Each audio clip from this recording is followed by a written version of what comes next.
So, hey guys, hey, all you wiretappers out there, welcome back to the second in the three-part series on the Union Station Massacre. You know, I told you before, this is my friend Terrence O'Malley, who did the quintessential documentary on the organized crime in Kansas City from the Black Hand days to the Straw Man days, when they took off the Kansas City mob for skimming from Las Vegas casinos.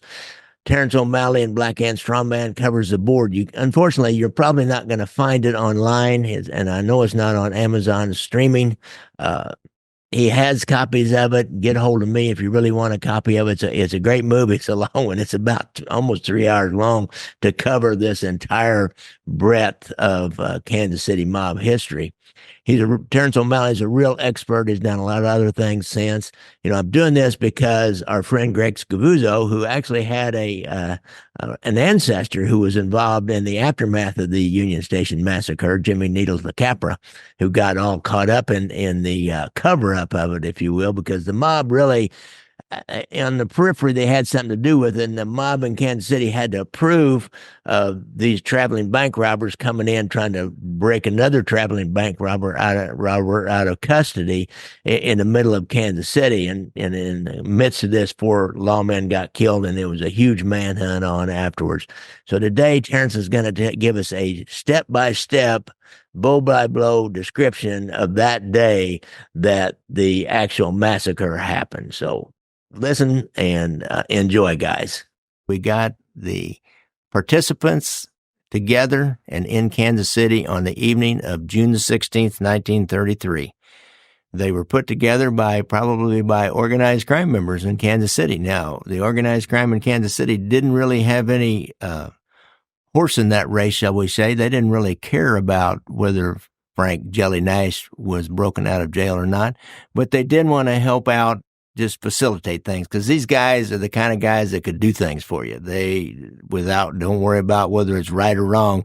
They can do things for you, and they can make money for these mob guys if they wanted to. So, we're in Kansas City in June the 16th and the 17th of 1933. And I would imagine that night before they might have gone to that house that Verne Miller had out on Edgevale Road, because if I remember right, there was some evidence of who was there. And it's Verne Miller was a traveling bank robber. Does that be a good description of him, Terrence? That absolutely would, and a hitman for hire, so to speak. Hitman for hire, and he was out of the northern part of the United States, South Dakota, I believe. Yes. And he was at one time and taken a conviction for embezzlement, so that kind of ended his law enforcement career. Yeah. But as I always say, there's a fine line between the cops and the robbers sometimes, and so he ends up being the robber, and he's connected up with Chicago mobsters, I believe. Yes, absolutely. And Detroit, the Purple Gang in Detroit. Yes.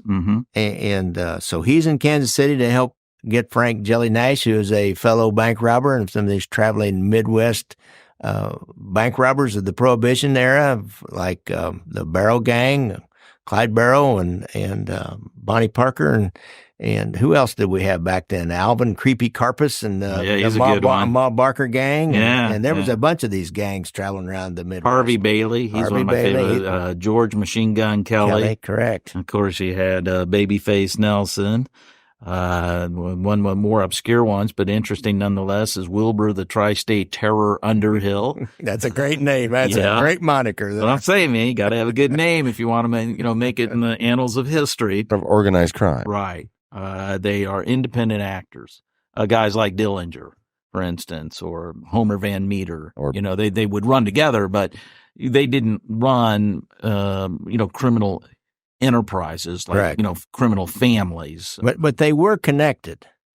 Well, they wouldn't in some manner, yes. Obviously, because and you had these sanctuary places like Hot Springs, Arkansas, and Kansas City, Joplin. Even they had a safe house in Joplin, and of course Chicago. Anybody can hide in a big city like Chicago. Pittsburgh, Kansas, actually had quite a bit of bootlegging activity going on down there. And what we're talking about here today is what went down on June 17th, 1933 in Union Station in Kansas City. Terrence, why don't you get us started here on, I guess we should start the morning, early in the morning of June 17th? Yes.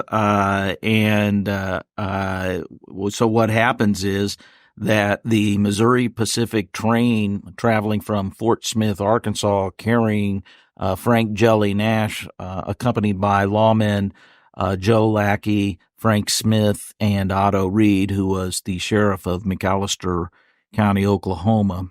Correct. The other two men were FBI agents, correct? Yes, they were. Were they armed? Were FBI agents carrying guns at They that were time? at that.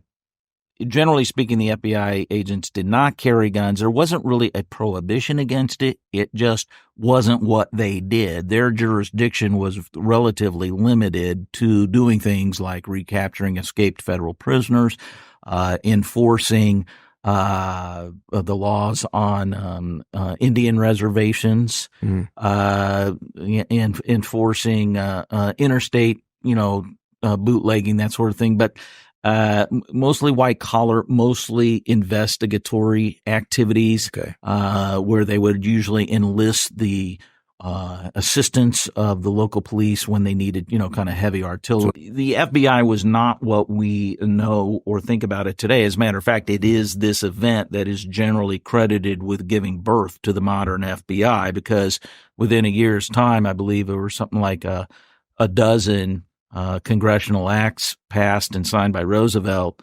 that essentially gave Hoover the power and authority that he felt like he needed to create a national police force.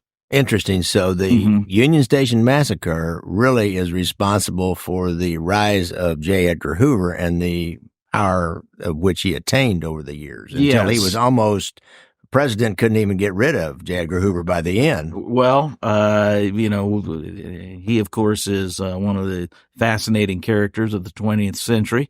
And absolutely, there's no doubt about it that the Union Station Massacre was a demarcation point, because then it basically made his case to Congress why they needed to beef up and essentially arm the FBI and make them true, not just investigators, but law enforcement officers. And quite a bit of legislation was passed. And so this was a watershed event. It had a rippling effect throughout the United States. And in many ways, now the St. Valentine's Day Massacre had occurred on Valentine's Day in 1929, and of course, everybody's heard of that, right? Correct. But I would argue that the Union Station Massacre was actually a more important event, because the St. Day Massacre was criminals killing criminals. Correct. Whereas the Kansas City Massacre was criminals killing lawmen, and they killed 4 lawmen here in Kansas City.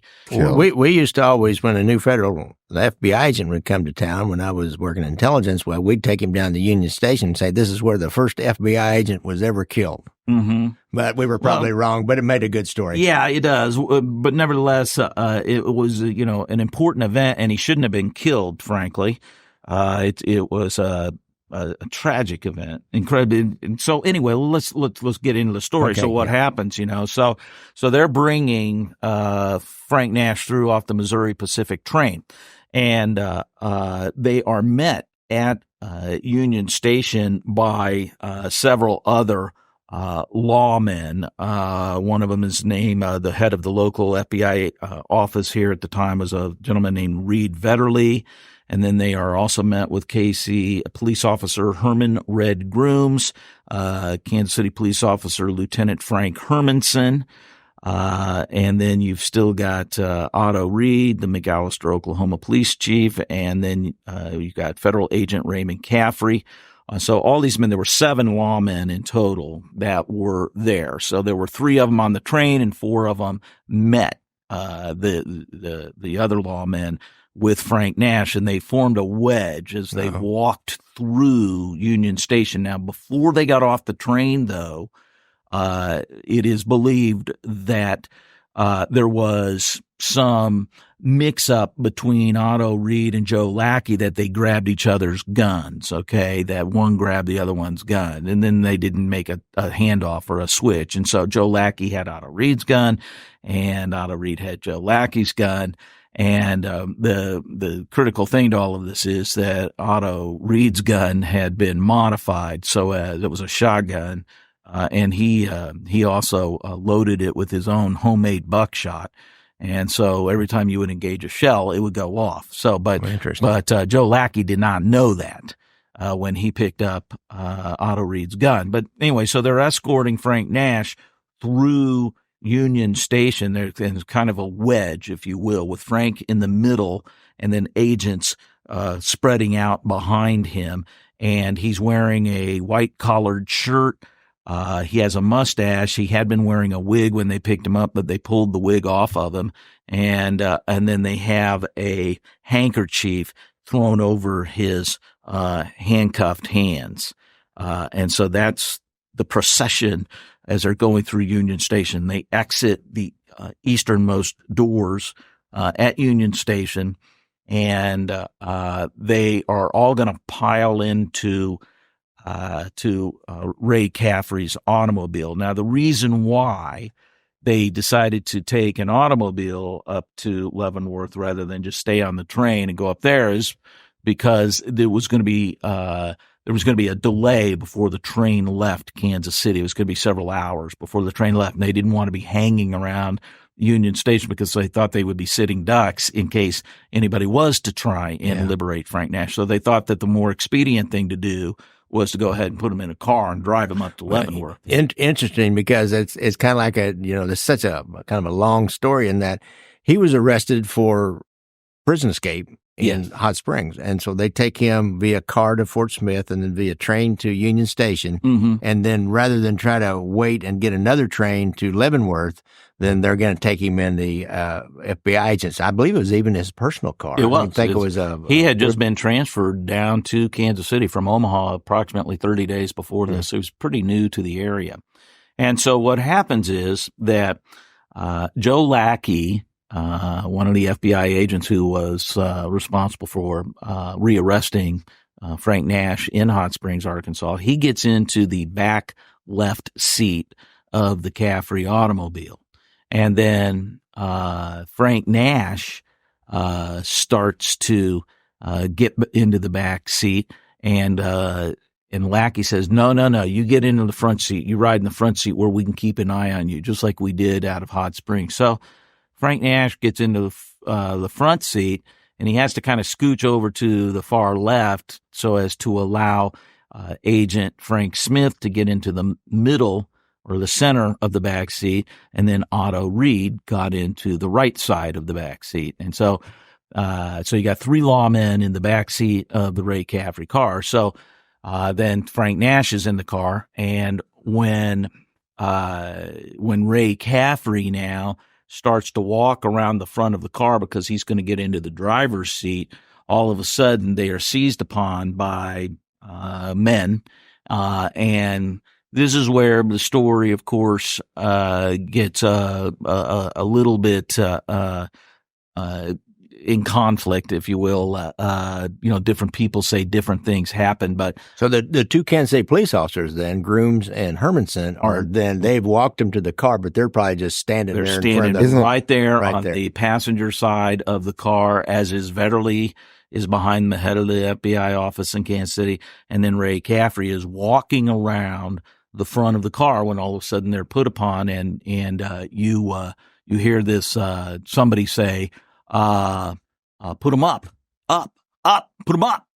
And they're telling the agents to do this. Put your hands up, Well, before much else can be said, Joe Lackey in the back seat using Otto Reed's gun, he thinks that he's engaging the gun and putting a shell into the chamber, when what happens is the gun goes off.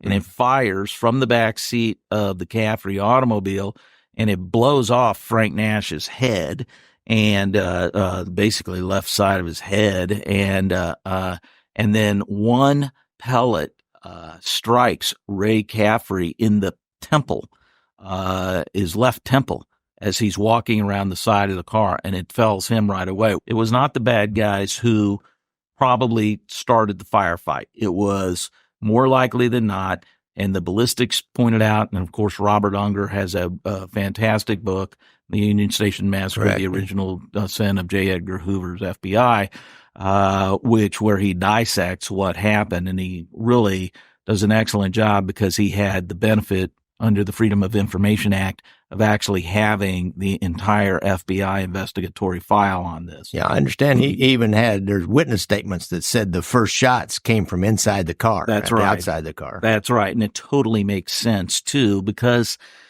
the bad guys weren't looking to start killing lawmen in broad daylight in like a crowded public space. That's not what they did. That's bad. That's all they wanted to do. Now, some people say, oh, well, that it was actually a hit on Frank Nash because he had information on people. And I just...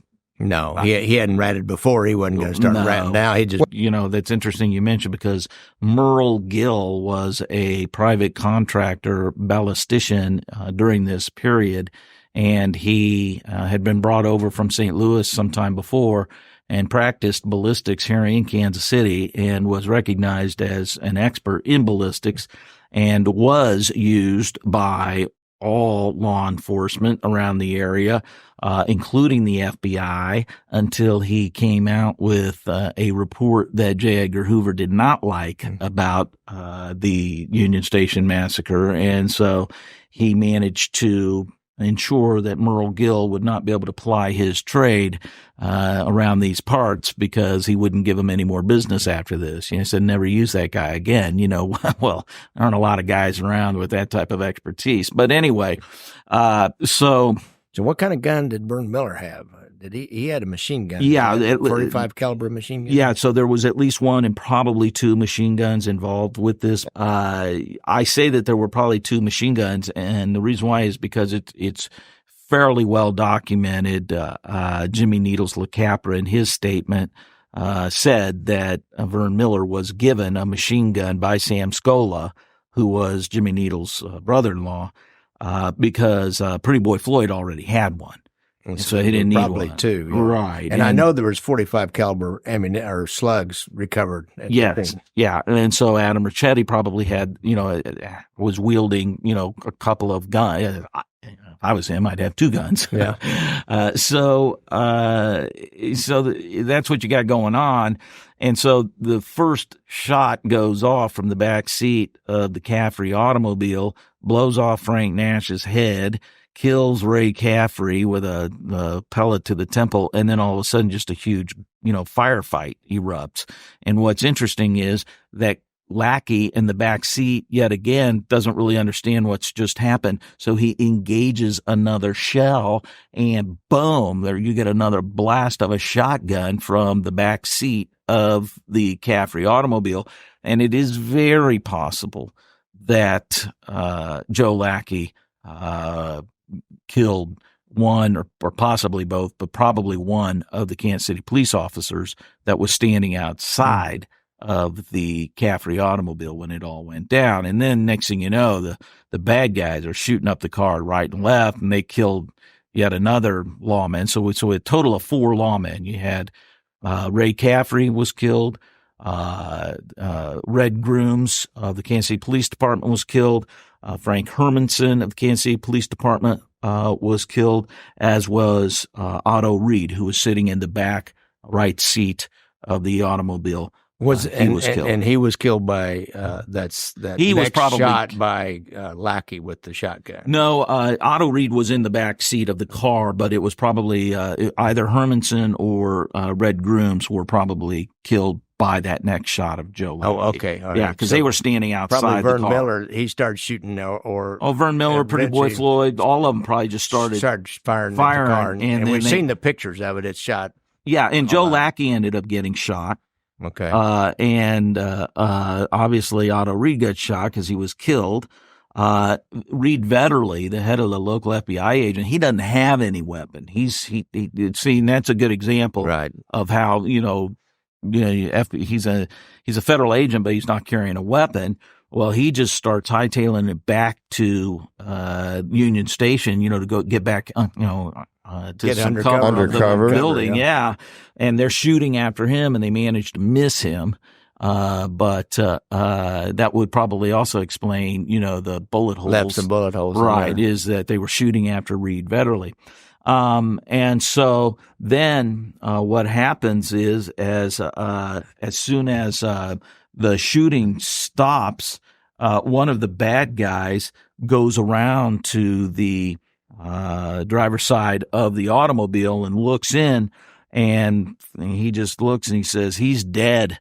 He's talking about Frank Nash. Meanwhile, Frank Smith and Joe Lackey, Frank Smith's in the middle of the backseat, Joe Lackey's on the left-hand side, driver's side of the backseat. They played dead. They acted like they were dead. And one of the bad guys came up and said, "He's dead." And then they hightailed it out of there. And what they did was they sped up right alongside the park where the Liberty Memorial is. Yeah, into Penn Valley Park.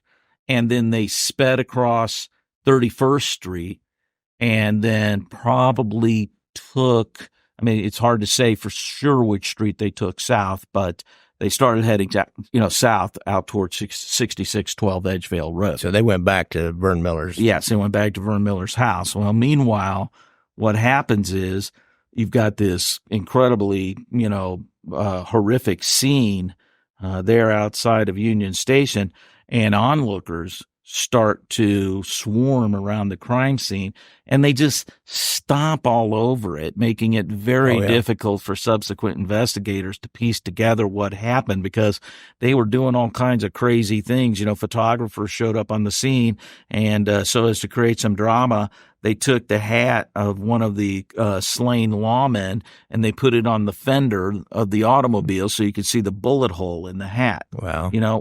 You do things like that, and it makes it hard to, piece the puzzle together as to what exactly happened. Do you know the story of the hot shot? Yeah, the armored car and the missing gun? Absolutely. I've got a little addition to that missing gun story, but... So the story of the hot shot is that the hot shot was the armored car of the Kansas City Police Department that was regularly outfitted with a Thompson machine gun. And somehow, some way, or another, that gun was not in the hot shot when Red Grooms and Hermanson, showed up that morning to provide support, to the federal agents. Yep. The hot shot was the armored car of the police department that should have had a machine gun in it, and it didn't. And the, speculation is that Johnny Lazia called and said, "Get rid of that gun. Don't, do something with that gun. Don't have it in the car when they're, coming to the scene." Now, there's a story that was told by a policeman who probably came on about 1940, because he was on 30 years, and he in 1970, and he told this story. There was a gun that was in that usually they carried, and it was a automatic, semi-automatic 30 caliber, like 30-06 rifle, and it had KCPD stamped on it.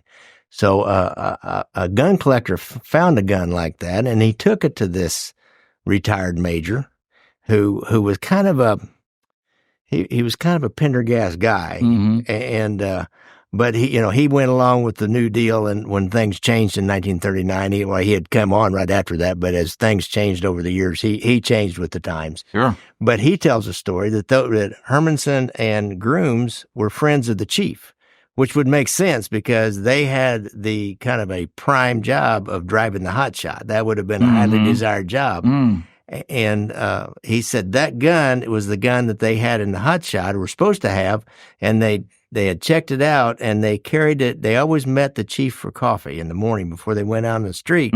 This is Hermanson and Grooms. And so they went to the chief's office, and they went out and got in the hot shot and drove out to Union Station, and they left the gun sitting in the chief's office, but nobody ever wanted to admit that they just goofed up and left their gun back at police headquarters and forgot it. I was telling that story with some guys, and we all had a story about the time that we forgot our gun when we went to work. Yeah. Every policeman has a story about the time they got to work, or my particular story was I unloaded my gun and then forgot to load it back up and stuck it in my holster and spent practically the whole day out cruising around. So walking around like Barney Five, yeah, really. keeping your bullet in your front left pocket. I got a feeling, I believe that story, to be quite honest. Yeah, I kind of crazy enough to make sense. Yeah, I wouldn't disagree. Another kind of interesting thing about the Hot Shot was it was wrecked and totaled about a week later. Oh, really? Yeah, after the Union Station. The first armored car. Right. Well, and so what do you have happening? So you've got this mess of a crime scene left there. Man, I can't even and of course the wires are burning up with, 4 slain police officers in Kansas City. And of course, Kansas City by this time, was reputationally starting to get out of control. Some serious stuff was going on. A lot of kidnappings, going on. One of the Katz brothers was kidnapped. Of course, Nellie Don was kidnapped. Shortly before the Union Station Massacre, the city manager's daughter, McElroy's daughter was kidnapped. McElroy's daughter was kidnapped. And then, it had become a haven for, criminals to come and lay low. And it would continue on. I mean, in 1934, you had the bloody election where 4 people were killed at the polls in Kansas City. You had the big shootout on Armour Boulevard in August of 1933 between Sheriff Bash and a bunch of Johnny Lazia's men, Charlie Gargata, Gaetano Lococo, Gus Fasoni, Sam Scola, where several people were killed. And so you have Bonnie and Clyde with big shootout up there at the Platte City. In Platte City, in July of 1933. Oh, I didn't realize that. Yeah, so you had a lot of bad stuff going on here in Kansas City. A lot of writers were coming to Kansas City to find out what is going on in this city. And you have to appreciate that Kansas City was the largest city from here to Los Angeles or San Francisco pre-World War II. And so it really was the embarkment for the Great West. And so it played a very important role at that time. Bigger than Denver, bigger than Dallas, Phoenix, Salt Lake, any of those cities that are probably bigger now, but at the time they weren't. And Kansas City was the largest city. So, Kansas City was very much getting a wide open, kind of a lawless type of reputation. And of course, in 1936, after 36 elections, you had the largest vote fraud prosecution in the history of the United States. They indicted 278 people and convicted 259 of them. Now, I don't think you'll ever see that again in the history of the United States. I don't think you'll ever see that type of systematic vote fraud like you had in Kansas City, but it is just emblematic of the corruption and of a gun battle breaks out. All plans are off. Everybody's just reacting. You don't know how you're going to react. Trust me, guys, you don't know how you're going to react if you get in a gun battle, and when the bullets start flying, you just don't know. There is no way you can plan it out. You can think, I'll do this. If this happens, I'll do that. If that happens. But when something starts happening, you don't know what you're going to do. You just hope you can react in some kind of a somewhat brave manner or a skillful manner and not kill the wrong person. As you know now, it happened in this. Guys tried to break Jelly Nash out and he gets killed by accident by not one of them, but and they created such a stir. They would have been much better off just to wait till he got back up to Leavenworth and then start working on getting him out there. They thought this was going to be a piece of cake. They didn't realize what was going to happen when they got to Kansas City. Kansas City coppers got killed. They had the hot shot there, but they forgot the BAR. I believe it was a BAR that they had that day, left it on the chief's desk. Lots of interesting little stories around the Union Station Massacre. And Terrence is a master storyteller who's really giving us a inside look at what happened that day. So thanks a lot, guys. Don't forget, I like to ride motorcycles, so watch out for motorcycles when you're out there. And if you have a problem with PTSD and you've been in the service, go to the VA website, get that hotline number. If you have a problem with drugs or alcohol, whether you've been in the service or not, if you've been in the service, probably the VA will handle your problem. But if you're not, you can go to Anthony Ruggiano's website. He's got a hotline number on there, and he's a drug and alcohol counselor down in Florida, so you can get a real deal mob guy to be your counselor, which would be pretty cool. Let me know if you do that. It'll be interesting. I'm just curious. I'm not going to put it on the show, but I'm just interested to see how that gets handled by him. Don't forget to like and subscribe down below in YouTube, and don't forget that you need to share this on your social media and tell your friends about it. We need to get as many listeners as we can. So the more listeners we get, the more hits we get, the more higher the ad revenue is. And we like that. We like to make a little money. I did it too long and didn't make any money. Now it's my turn to make a little money. So thanks a lot, guys. I always appreciate y'all tuning in. Tuning in.